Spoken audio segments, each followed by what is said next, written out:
अथ 24 सर्गः।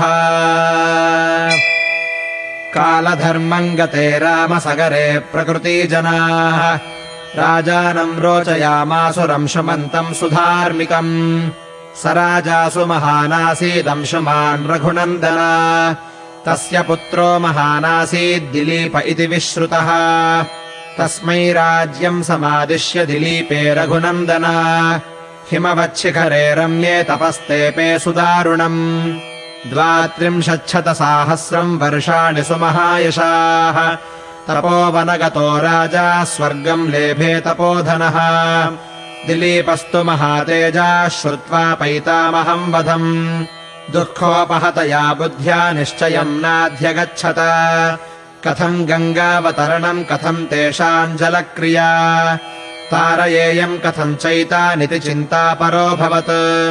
तस्य चिन्तयतो नित्यम् धर्मेण विदितात्मनः। पुत्रो भगीरथो नाम यज्ञे परमधार्मिकः। दिलीपस्तु महातेजा यज्ञैर्बहुभिरिष्टवान्। 30 वर्षसहस्राणि राजा राज्यमकारयत्। अगत्वा निश्चयम् राजा तेषामुद्धरणम् प्रति। व्याधिना नरशार्दूलकालधर्ममुपेयिवान्। इन्द्रलोकम् गतो राजा स्वार्जितेनैव कर्मणा।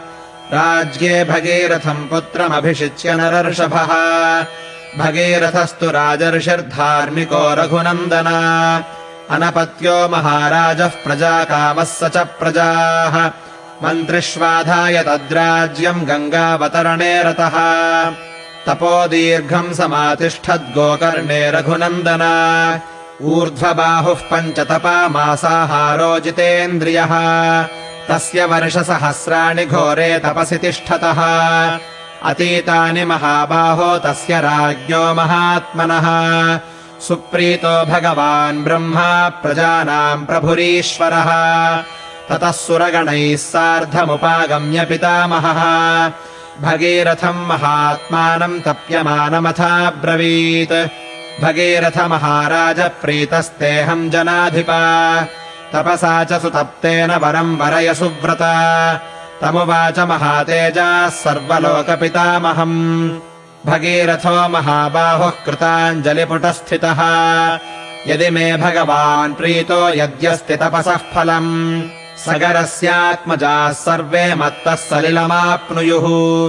गङ्गायाः सलिलक्लिन्ने भस्मन्येषाम् महात्मनाम्। स्वर्गम् गच्छेयुरत्यन्तम् सर्वे च प्रपितामहाः। देवयाचेह सन्तत्यै नावसीदेत्कुलम् च नः। इक्ष्वाकूणाम् कुले देव एष मेस्तु वरः परः। उक्तवाक्यम् तु राजानम् सर्वलोकपितामहः। प्रत्युवाच शुभाम् वाणीम् मधुराम् मधुराक्षराम्। मनोरथो महानेश भगीरथ महारथ। एवम् भवतु भद्रन्ते इक्ष्वाकुकुलवर्धना। इयम् हैमवती ज्येष्ठा गङ्गा हिमवतः सुता। ताम् वै धारयितुम् राजन् हरस्तत्र नियुज्यताम्। गङ्गायाः पतनम् राजन् पृथिवी न सहिष्यते। ताम् वै धारयितुम् राजन्नान्यम् पश्यामि शूलिनः।